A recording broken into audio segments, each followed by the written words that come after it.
কত সুন্দর সুন্দর কথাই কোরআনে বলেছেন, কত মজার মজার আলোচনা আল্লাহ কোরআনে করেছেন। কোরআনের অর্থ না জানলে আপনারা মজা পাবেন না।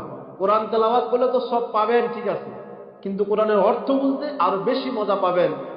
আর যে আল্লাহ কি বলতেছেন এখানে, আজকের যে আলোচ্য বিষয়ের মধ্যে যে সূরাটা তেলাওয়াত করা হলো, সূরাতুশ শামস, এটা 91তম সূরা। এটা নাজিল হয়েছে মক্কা মুআজ্জামায়।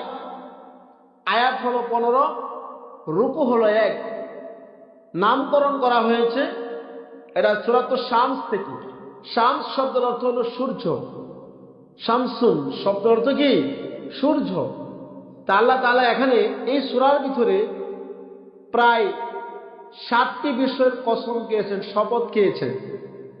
এই আল্লাহ শপথ খাওয়ার পরে, কসম কাটার পরে আল্লাহ তাআলা মানুষের, আল্লাহ যে সুষম অর্থাৎ সুন্দর করে গঠন করে মানুষ যে তৈরি করে দিয়েছেন, সেই মানুষের আলোচনা আল্লাহ তাআলা বলেছেন। এবং এই সূরার ভিতরে, এই সূরা শামস, দেখেন সূর্যটা এই সকালবেলা উদিত হয়, সারাটা দিন ঘুরে সন্ধ্যার সময় অস্ত যায়, দিনের পরে রাত্র চলে আসে, চন্দ্র আসে আবার। এই আয়াতে কারিমা এখানে যে সূরার ভিতরে আসছে, 15 দিন সূর্যের পিছনে থাকে চাঁদ, আর 15 দিন চাঁদ থাকে আগে, সূর্য থাকে পিছনে। সূর্য আলো দেয় 15 দিন চাঁদকে, এই চাঁদ আপনার আলোকিত হয়, তখন আপনারা দেখবেন যে রাতের বেলা পূর্ণিমার রাত্র চাঁদ খুব সুন্দর একে দিনের মতো আলো দেখাচ্ছে। সুবহানাল্লাহ। তা আল্লাহ রাব্বুল আলামিন এই সুন্দরভাবে এক একবার এক এক জায়গায় আল্লাহ কসম করেছে। আল্লাহ কোথাও পাহাড়ের কসম খেয়েছেন, কোথাও আল্লাহ নিরাপদ শহরের কসম খেয়েছেন, আল্লাহ এখানে সূর্যের কসম খেয়েছেন, চন্দ্রের কসম খেয়েছেন, রাতের কসম খেয়েছেন, দিনের কসম খেয়েছেন। এরপরে আপনার আইনজির ফলের কসম খেয়েছেন, জাইতুনের কসম খেয়েছেন, তুরে সিনার কসম খেয়েছেন, মানুষের সুটাম আকৃতিতে আল্লাহ তৈরি করেছেন, আল্লাহ সময়ের কসম খেয়েছেন, বিভিন্ন বিষয়ের কসম খেয়েছেন। এখানে আসেন, মাসালা আমরা জানবো, আল্লাহ রাব্বুল আলামিন মাখলুক নিয়ে কসম কাটা এটা আল্লাহর পক্ষে প্রযোজ্য, জায়েজ। আর মাখলুক নিয়ে কসম কাটতে পারবে না। মাখলুক নিয়ে কসম কাটা যাবে না, শিরক হবে। মাখলুক কসম কাটবে, মানুষ কসম কাটবে একমাত্র আল্লাহকে নিয়ে, শপথ করবে একমাত্র আল্লাহকে নিয়ে। আমরা অনেক সময় বলি কি যে আমার সন্তানের কসম, এটা গুনাহ হবে। অনেকে বলে মসজিদের কসম কাটো, গুনাহ হবে। অনেকে বলে যে কোরআন শরীফের কসম কাটো, এই সমস্ত কসম কাটলে গুনাহ হবে। এটা মানুষ জানে না বিধায় উল্টাপাল্টা কসম কাটে। মানুষ একমাত্র কসম কাটবে আল্লাহকে নিয়ে, যে আল্লাহর কসম কাজটা আমি করি নাই, আল্লাহর কসম কাজটা আমি করি নাই, সেইভাবে সততা প্রমাণ করাবে, বুঝাবে। ভাইয়েরা আমার, তা আল্লাহ রাব্বুল আলামিন সূরাতুশ শামসে, কোরআন কারীমের 30 পারার ভিতরে 91তম সূরা, আল্লাহ তাআলা আয়াতের মধ্যে বলেছেন বিসমিল্লাহির রহমানির রহিম,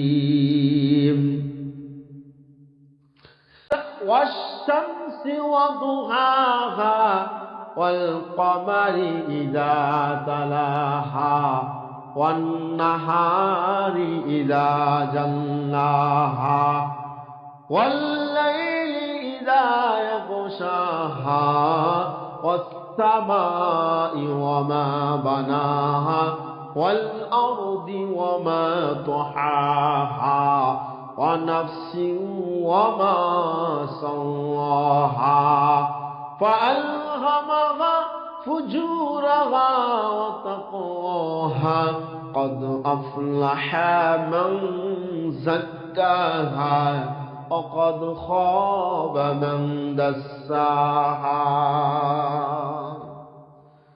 ভাইরা আমার, আল্লাহ বলছেন ওয়াশ-শামসি ওয়া দুহাহা, শপথ সূর্যের যা দিনের বেলা আলোকিত হয়। আল্লাহ সূর্যের শপথ করে, সূর্যের কসম করে আল্লাহ বলতেছেন যা দিনের বেলা উদ্ভাসিত হয়, আল্লাহর এই সূর্যের কসম গাইছেন।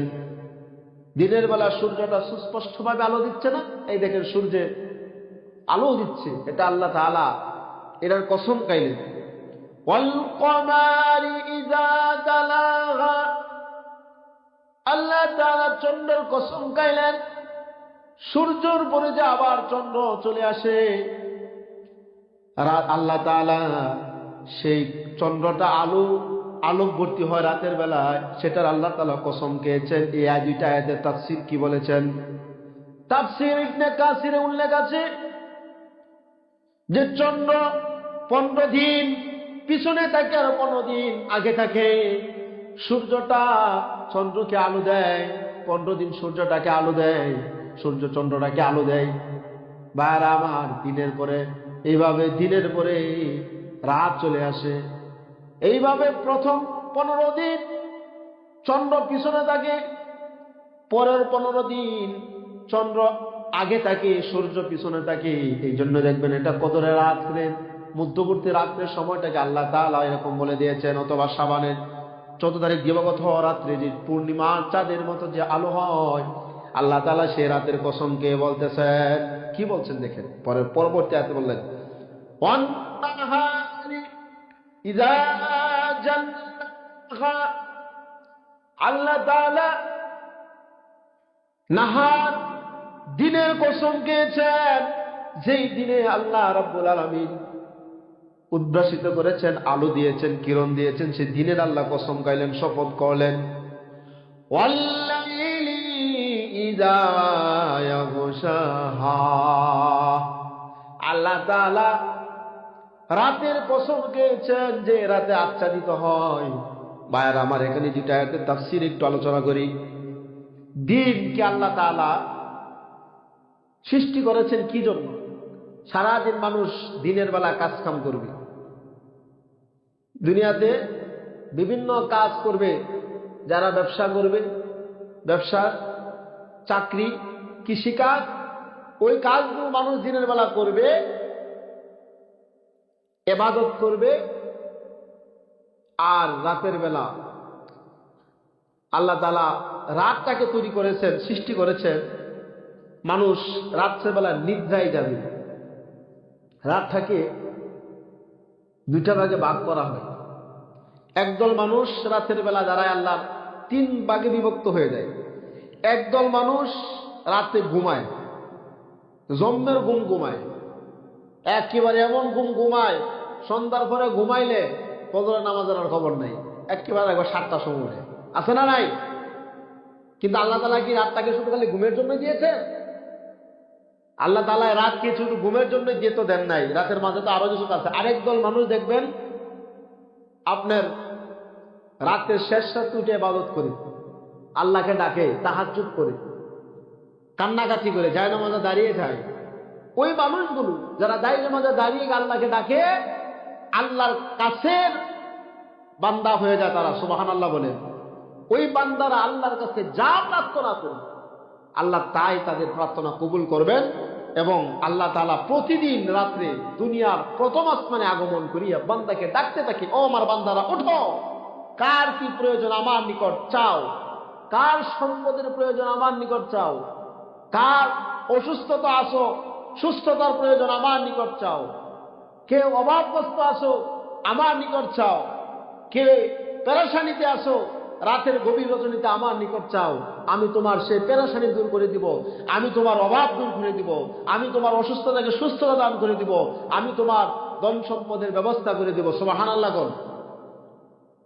আরেক দল মানুষ রাতের বেলা আকাম কুকাম করে, রাত যখন অন্ধকার হয়ে আসে একদল মানুষ দেখবেন ডাকাতি করে, ছিনতাই করে, চুরি করে, আছে না নাই? মদ খায়, গাঁজা খায়, ফিরিন খায়, আফিম খায়। ওই একদল মানুষ ওই কাজে ব্যস্ত, একদল মানুষ কি এই কাজে ব্যস্ত। তারা ভাইয়েরা আবার রাতকে দেখবেন, রাতের বেলা চুরি করতে সুবিধা বেশি, ঠিক না? কেউ দেখে না অন্ধকারে। রাতের বেলা চুরি করতে সুবিধা বেশি, ডাকাতি করতে সুবিধা বেশি। ভাইয়েরা আবার এবার আসেন, দাদা এবং নাতি দুইজন মিলিয়া আপনার একটা ঘটনা করি। দাদা নাতি রাতের বেলা গেছে আপনার সোয়াব করার জন্য, ঠিক আছে? আপনার আলু তোলে না, আলু করছে, তা বলতেছে কেউ নাই, গভীর রজনীতে আলু তুলি অন্ধকারে, ঠিক আছে? কেউ দেখছে না, কিন্তু একজন তো দেখছে। দেখছে কিনা? তিনি কে? তিনি হচ্ছেন আল্লাহ। নাতি বলছে, দাদা এই অন্ধকার রজনীতে কেউ যদি না দেখে, তোমাকে আমাকে দেখছে একমাত্র আল্লাহ তাআলা। কি বলেন, ঠিক কিনা? আল্লাহর কাছে সেই বান্দা জবাব দিতে করবে। আমি মনে করি যদি অন্ধকারে চুরি করি, বাতি হাত নিবাইয়া সিসি ক্যামেরার লাইট অফ করে দিয়ে বন্ধ করে দিয়ে চুরি করবেন, কেউ দেখতো না, পৃথিবীর কোন সিসি ক্যামেরাতে উঠবে না, কিন্তু আল্লাহর সিসি ক্যামেরার ভিতরে উঠে যাবেন। আপনি যে অপরাধ করেছেন রাতের গভীরে, সেটা ধরা পড়বেই। এই জন্য আল্লাহ রাব্বুল আলামিন দুইজন ফেরেশতা আমাদের কাজে নিযুক্ত করে দিয়েছেন, কিরামান কাতিবিন। তাদের কাজ হলো লেখালেখি করা। ভালো ডান কাদের ফেরেশতা ভালো আমল লেখে, বাম কাদের ফেরেশতা খারাপ আমলগুলো লেখে। একটু সাউন্ড। ডান কাদের ফেরেশতা কি ভালো আমল লিখতে থাকে, আর বাম কাদের ফেরেশতারা খারাপ আমলগুলো লিখতে থাকে। ভাইয়েরা আমার, এই যে রাতটাকে আল্লাহ তাআলা আচ্ছাদিত করে দিয়েছেন শুধু ঘুমানোর জন্য না, আর চুরি ডাকাতি করার জন্য না, ইবাদত করার জন্য রাতটাকে আল্লাহ তাআলা নির্ধারণ করে দিয়েছেন। ভাইয়েরা আমার, বাস। এরপরে আল্লাহ বলেন, ওয়াস-সামাই ওয়া মা বানাহা। আল্লাহ রাব্বুল আলামিন আকাশ তৈরি করেছে সুন্দর করে। আল্লাহ আকাশের শপথ খেয়েছেন, শপথ কসম খেয়েছেন, শপথ করে আল্লাহ, ওয়াস-সামাই ওয়া মা বানাহা, আমি আসমান তৈরি করেছি। শপথ খেয়েছেন আল্লাহ রাব্বুল আলামিন, শপথ করেছেন এই আসমানের, সুন্দর করে আসমান বানিয়েছেন, কোনো খুঁটি নেই। আপনার আমার চোখ বারবার দিকে তাকাবে, ফিরে আসবে, কিন্তু আল্লাহর সৃষ্টির মধ্যে কোনো ত্রুটি, কোনো বক্রতা দেখতে পাবেন না। এত সুন্দর করে যে আল্লাহ আকাশটা সাজিয়েছেন, সেই জায়গার ভিতরে কোনো বক্রতা আসবে না। আপনার আমার চোখ দৃষ্টি বারবার ফিরে আসবে, কিন্তু আল্লাহ সৃষ্টির মধ্যে কোনো ত্রুটি দেখতে পাবেন না। সুবহানাল্লাহ বলেন। ভাইয়েরা আমার, এরপরে আল্লাহ তাআলা বলেছেন, ওয়াল আরদি ওয়া মা তুহাহা। আল্লাহ তাআলা এবার জমিনের কসম খেয়েছেন, জমিনের শপথ করে বলতেছেন। তাহলে প্রথম গাইলেন কি? সূর্য, পরে কি? চন্দ্র, পরে কি? রাতে, দিনের, পরে কি? রাতে, এরপরে কি? আসমানের, এরপরে কি? জমিনের শপথ কি আল্লাহ বলতেছেন। মায়েরা আমার, এই জমিন তৈরি করেছেন আল্লাহ তাআলা। জমিনকে যখন সৃষ্টি করা হলো, জমিন থরথর করে কাঁপতে শুরু করলো। জমিন যদি কাঁপা শুরু হয়ে গেছে থরথর করে, তাহলে আপনি আমি জমিনে কাজ করতে পারবো, চলতে পারবো? উল্টে পড়ে যাবো না? জমিন যদি কাঁপা শুরু হয়, সামান্য একটা ভূমিকম্প হয়, ভূমিকম্প, এই ভূমিকম্পের সময় আমরা বসে থাকতে পারি না, বসা মানুষ পড়ে যায়, দাঁড়িয়ে মানুষ পড়ে যায়, শোয়া মানুষ খাটের থেকে নিচে পড়ে যায়। এরকম হচ্ছে না ভূমিকম্প? তো দেখেন, এই ভূমিকম্প যখন হয়, আপনি আমি স্থির থাকতে পারি না, উলট পালট হয়ে যায়, মাথা ঘুরতেছে। ভূমিকম্প কতক্ষণ সময় হয়? 2 মিনিট, 3 মিনিট, অথবা 5 মিনিট, কোথাও 20 মিনিট। এরকম বেশি স্থায়িত্ব থাকলে ক্ষতি বেশি হয়। বিশেষ করে ভূমিকম্প জাপানে, আপনার ওই সমস্ত রাষ্ট্রে বেশি দেখা যায়। ঝুঁকিপূর্ণ, বিশাল বড় বড় বহুতলা ভবন ধসে পড়ে যায়, ধ্বংস হয়ে যায়, মাটির সাথে মিশে যায়। বাংলাদেশে মাঝে মাঝে কোথাও কোথাও নাড়া দেয়। এই ভূমিকম্পে সব উলট পালট করে ফেলে। আল্লাহ যখন জমিন সৃষ্টি করলেন, জমিন কাঁপতে শুরু করলো, তখন আল্লাহ বলেন, আমি অল জিবালা আওতাদা, আল্লাহ জমিনের উপর পাহাড়কে ফেরত মেরে দিয়েছেন, জমিনের নাড়াচাড়া বন্ধ হইয়া গেল। সুবহানাল্লাহ। জমিনের উপর পাহাড় দিয়ে ফেরত মারছে। এবার দেখবেন বিভিন্ন, আমার বাংলাদেশে বিভিন্ন, উত্তরবঙ্গে যান, সিলেটে যান, শেরপুর, মধুটিলা, গারো পাহাড়, ওই সমস্ত এলাকায়, চট্টগ্রাম, রাঙ্গামাটি, বান্দরবন, পাহাড়, উঁচু উঁচু পাহাড়, ওইদিকে সুষুম, দুর্গাপুরের এদিকে ইন্ডিয়ার কাছে বিশাল বড় বড় পাহাড় আল্লাহ সৃষ্টি করে দিয়েছেন। আপনি একটু ক্যালকুলেট চিন্তা করে দেখছেন যে আল্লাহ যে এত বিশাল পাহাড় তৈরি করছেন, পাহাড় কেন তৈরি করেছেন? আমি তো কোনোদিন চিন্তা গবেষণা করি নাই, পাহাড় কি এমনি এমনি হয়েছে? আল্লাহ নিশ্চয়ই একটা কারণে তৈরি করেছে। আল্লাহ বিশাল বড় বড় সমুদ্র তৈরি করেছেন। আপনি যাবেন কক্সবাজারে, হিমছড়ি, ইনানি, ইনানি এক পাশ দিয়ে সাগরের উতাল পাতাল ঢেউ, আরেক পাশ দিয়ে পাহাড়। পাহাড়ে দাঁড়াইলে সাগরের গর্জন শোনা যায়।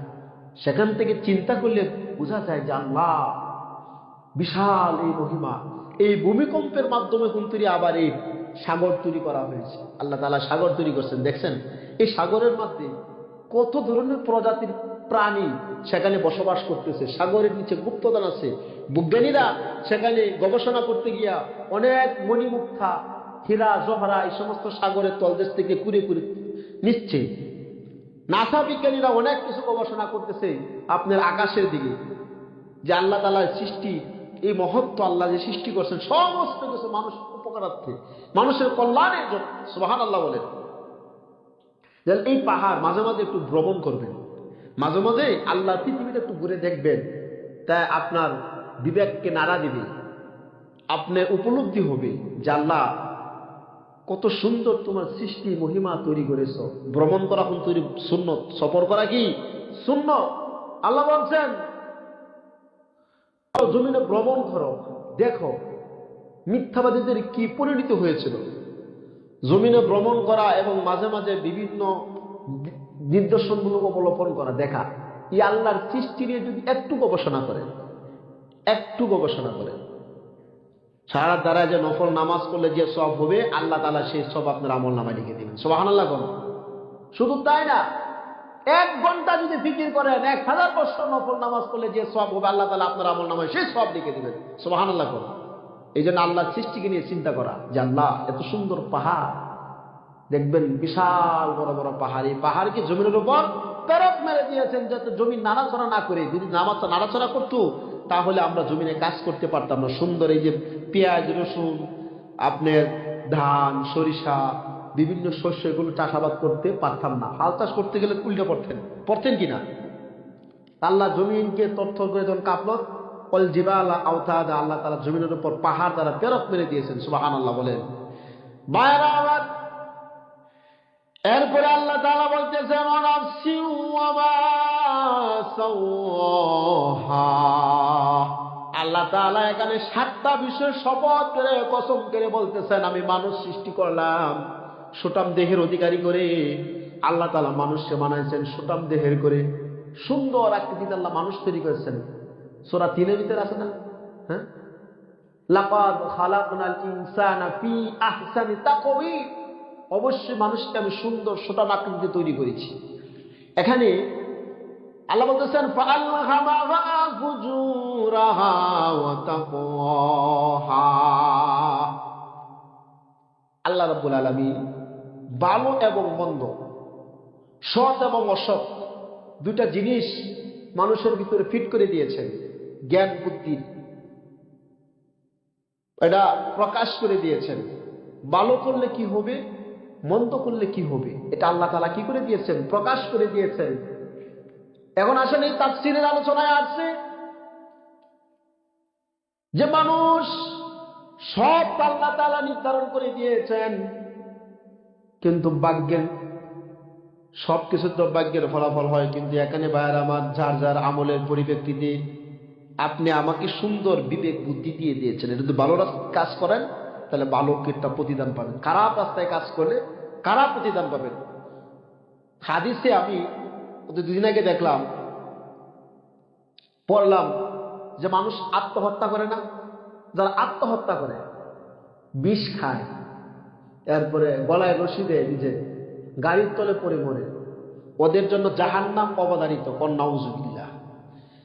যে মানুষটা নিজের শরীরকে বিসর্জন করে দেয়, আত্মহত্যা করে মারা যায়, মরে, ওই মানুষ জান্নাত পাবে না, ওই মানুষ জান্নাত পাবে না।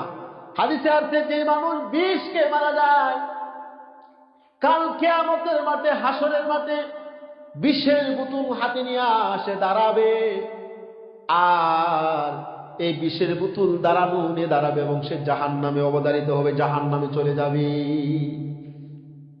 নিজের শরীরকে কোথাও কোনোভাবে আঘাত করা, ক্ষতিগ্রস্ত করা এখতিয়ার আপনার নাই। এই জন্য একজন মানুষকে আরেকজন হত্যা করে ফেলে, মানুষ মানুষকে কিভাবে হত্যা করে মেরে ফেলে, কোরআনের আয়াতে আসছে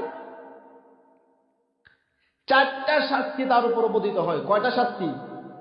একটা হলো জাহান্নামে যাবে একজন মানুষকে আরেকজন মানুষ অন্যায়ভাবে যদি হত্যা করে, কোনো অপরাধ নাই, বিনা দ্বিধায় মানুষের হত্যা করে লাইছে, হিংসা, প্রতিহিংসার কারণে যে হত্যা করে কাউকে মারা যায়, মেরে ফেলে, 4টা শাস্তি নিক্ষিপ্ত। একটা সে জাহান্নামে যাবে, আল্লাহ তার উপর রাগ করবেন, আল্লাহ লানত ঘোষিত হবে এবং যন্ত্রণার শাস্তি তারা দিবেন। কন্যা নাউজুবিল্লাহ। ভাইরা আমার, এই যে আল্লাহ রাব্বুল আলামিন এখানে সুন্দর বলতেছেন যে ভালো এবং মন্দের কর্মফল আমি আল্লাহ তাআলা প্রত্যেকের ভিতরে দিয়ে দিয়েছি, সে চিন্তা করবে, গবেষণা করবে। পর আল্লাহ বলতেছেন কাদ আফলাহা মান যাক্কাহা, কাদ অবশ্যই, আফলাহা সফল কাম হয়েছে, যাক্কাহা যে তার আত্মাটাকে পুরস্কৃত করেছে, সফল কাম হয়েছে, সেই তো আপনি সফলতা লাভ করেছে। এখন আসেন এই আয়াত, আজকের যে আলোচ্য বিষয় সেটার উপরে আয়াত থেকে টেনে নেওয়া হয়েছে যে সেই তো আপনার পরিপূর্ণ সফল কাম যে তার অন্তরকে পরিশুদ্ধ করতে পেরেছে। ভাইরা আবার, আল্লাহ রাব্বুল আলামিন এই জায়গায় বলতেছেন কাদ আফলাহা, আরেক জায়গায় আল্লাহ তাআলা বলতেছেন কাদ আফলাহাল মুমিনুন, সেই তো প্রকৃত সফল কাম। যে ব্যক্তি নামাজ পড়ে কুসুখুচুর সহিত, বয়ের সহিত, এই জায়গার ভিতরে আসেন আত্মা কি, অন্তর। আর নুমান ইবনে বাশীর রাদিয়াল্লাহু তাআলা আনহু ক্বালা ক্বালা রাসূলুল্লাহ সাল্লাল্লাহু আলাইহি সাল্লাম আলা ইন্না ফিল জাসাদি মুদগাতান ইযা সুলহাত সুলহাল জাসাদু কুল্লুহু ওয়া ইযা ফাসাদাল জাসাদু কুল্লুহু আলা ওয়া হিয়াল কল। নুমান ইবনে বাশীর থেকে বর্ণনা, রাসূল সাল্লাল্লাহু আলাইহি ওয়াসাল্লাম বলেন, আলা সাবধান, ইন্না ফিল জাসাদি মুদগাতান, মানুষের অন্তরে এমন একটা গোস্তের টুকরা আছে, এটা যদি অশুদ্ধ হয়ে যায় তাহলে সারা শরীরটা অসুস্থতা অনুভব করে। যদি এটা সুস্থ থাকে, সারা শরীরটা সুস্থ থাকে, সেটা হলো আলা ওয়াহিয়াল কলব, অন্তর, কলব। এই কলব পরিশুদ্ধ করতে হলে হক্কানি ওলিদের কাছে যেতে হবে। এই কলব পরিশুদ্ধ করতে হলে হক্কানি ওলির সহবত লাভ করতে হবে, তা না হলে আপনার এই কলব পরিশুদ্ধ লাভ করবে না। কারণ ওলিরা, যারা আল্লাহর ওলি, যারা পিসাব, পীর তো ফার্সি শব্দ, ওলি হল আরবি শব্দ, তাদের কাছে আপনার অন্তর তারা পরিশুদ্ধ করেছে, তাদের আত্মাটা মুতমাইন্না আত্মার মানে প্রশান্তিমূলক আত্মা তাদেরটা হয়েছে। তারা কোনো গুনাহ করে না, কবিরা গুনাহ থেকে দূরে থাকে, সগীরা গুনাহ হয়ে যায় অনেক সময়, যেগুলো এগুলো আপনার ইবাদতের মাধ্যমে মাফ হয়ে যায়। যেখানে ইমাম মালিক থেকে বর্ণনা, যে ব্যক্তি ইলমে শরীয়ত শিক্ষা করলো, ইলমে মারিফাত শিক্ষা করলো না, ওই ব্যক্তি হলো কি ফাসিক। আর যে ব্যক্তি ইলমে মারিফাত নিয়ে শিক্ষা করলো, শরীয়ত শিক্ষা করলো না, ওই ব্যক্তি হলো জিন্দিক, মানে বেঈমান। জিন্দিক মানে বলা হয়, ওইগুলো ভণ্ড বলা হয়। জিন্দিক শব্দ হলো ভণ্ড। একদল মানুষ আছে শুধু মারিফাত, শরীয়তের দাঁড় দাঁড়ায় না, নামাজ নাই, রোজা নাই, হজ নাই, যাকাত নাই, নামাজের কোনো দাঁড় দাঁড়ায় না, এরকম ভণ্ড দেশে আসে না নাই? এই ভণ্ডরাই সমস্ত হক্কানি ওলিকে দুর্নাম করতেছে। এই ভণ্ডরার কারণেই আজকে আমাদের একদল আলেম বিরোধিতা করতেছে। এই ভণ্ডরাই সর্বনাশ করছে দেশে। নামাজ নাই, কালাম নাই, কিচ্ছু নাই, শরীয়ত লাফালাফি করে। আপনি শরীয়ত ঠিক করে মারিফতের হক্কানি ওলির কাছে যেতে হবে, বায়াত গ্রহণ করতে হবে, আপনার শরীয়ত ঠিক রেখে। হক্কানি ওলি যারা, তারা কখনোই আপনার নামাজ ছাড়ে নাই। যদি আপনি যারা বলে যে নামাজ দরকার নাই, তাহলে বুঝবেন ওই বন্ড। কারণ রাসূল কোনোদিন কি আপনি নামাজ ছাড়ছেন? কথা কন নাকি? কথা কি বোঝেন না নাকি? রাসূল কি নামাজ ছাড়ছেন? নামাজ ছাড়েন নাই। তাহলে আপনি, আমি রাসূলের উম্মত, রাসূলের আশিক হিসাবে দাবি করি, তাহলে আমি কিভাবে নামাজ ছেড়ে দিয়ে আমি শরীয়ত নিয়ে দৌড় পারি, মারেফত নিয়ে দৌড় পারি? মারফত, যে ব্যক্তি শরীয়ত এবং মারফত দুইটাই কাজ করলো, সেটা না বাস্তব কাজ করলো, বাস্তব কাজ করলো। এবং এই যে আত্মা, এই অন্তর, এটা পরিশুদ্ধ করতে হলে আপনার কিছু অলিদের পিসাবরা কিছু আপনার মশক দেয়া দেয়, যে সকাল সন্ধ্যা জিকির করা, দুরূদ শরীফ পাঠ করা, সকালে জিকির, বিকালে জিকির, অজিফা, কিছু অজিফা দিয়ে দেয় অজিফা করার জন্য।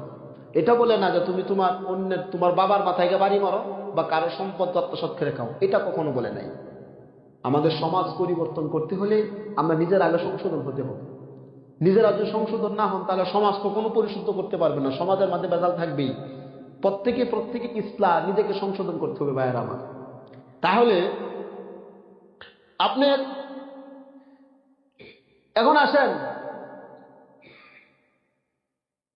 শরীয়ত এবং মারফত সম্বন্ধে নিয়াই হলো আপনার পরিপূর্ণতা, মুমিন আপনার, ঠিক আছে?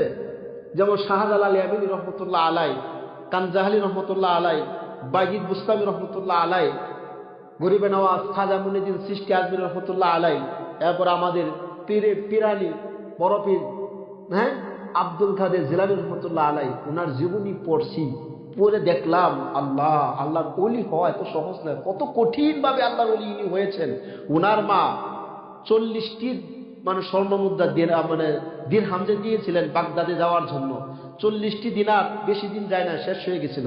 পরে যে সময় উনি অতিবাহিত করছেন, উনি পড়াশোনা শেষ করে হাদিস, তাফসির, ফিকহ এবং আদব সমস্ত কিছু, এরপরে মারফতের জ্ঞান সবকিছু অর্জন করার পরে আপনার বাগদাদে আপনি কি করলেন, পরে উনার মাতৃভূমিতে উনি চলে আসলেন। কিন্তু ভাই এত কষ্ট করেছেন, মাঝে মধ্যে উনার জীবনীতে পাওয়া গেছে উনি নদীর পাড়ে গিয়া